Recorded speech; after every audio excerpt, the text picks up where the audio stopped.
இந்த விடியற்காலையில் போர்க்களம் இன்னும் அதிகமாக பதட்டமடைந்தது. 4 நாட்கள் தொடர்ந்து நடந்த கடுமையான போரால் இரு தரப்பினரின் வீரர்களும் சோர்வடைந்திருந்தாலும் மன உறுதி மட்டும் குறையவில்லை. அந்த நாளில் கௌரவர் படையின் தலைமை தாங்கிய பீஷ்மர் இன்னும் கொடிய தாக்குதலை தொடங்க தீர்மானித்தார். சூரியன் உதித்தவுடன் சங்கு ஒலிகள் முழங்கின. போரின் 5ஆம் நாள் ஆரம்பமானது. பீஷ்மர் தனது வில்லை கையில் எடுத்தவுடன் அவர் ஏதிய அம்புகள் மழை போல் பாண்டவர் படையின் மீது பொழிந்தன. அந்த அம்புகளின் வேகம் மற்றும் துல்லியம் பார்த்து பல வீரர்கள் பதறினர். அர்ஜுனன் இதைக் கண்டு கோபமடைந்தான். இன்று பீஷ்மரை தடுக்க வேண்டும் என்று உறுதியுடன் காந்தீவத்தை எடுத்து முன்னேறினான்.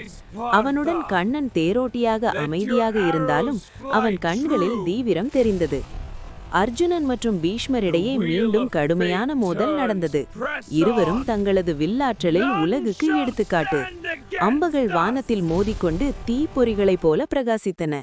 அந்த காட்சி போர்க்களத்திலிருந்த அனைவரையும் அதிர்ச்சியில் ஆழ்த்தியது.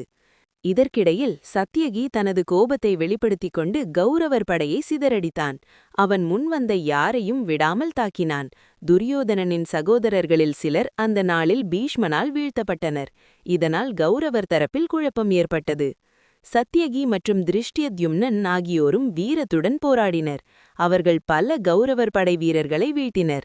மறுபுறம் துரியோதனன் தனது படையை உற்சாகப்படுத்தி இன்று நாம் பாண்டவர்களை முறியடிக்க வேண்டும் என்று ஊக்குவித்தான். ஆனால் அந்த நாளின் முக்கியமான தருணம் பீஷ்மர் மற்றும் அர்ஜுனன் இடையேயான மோதல்தான்.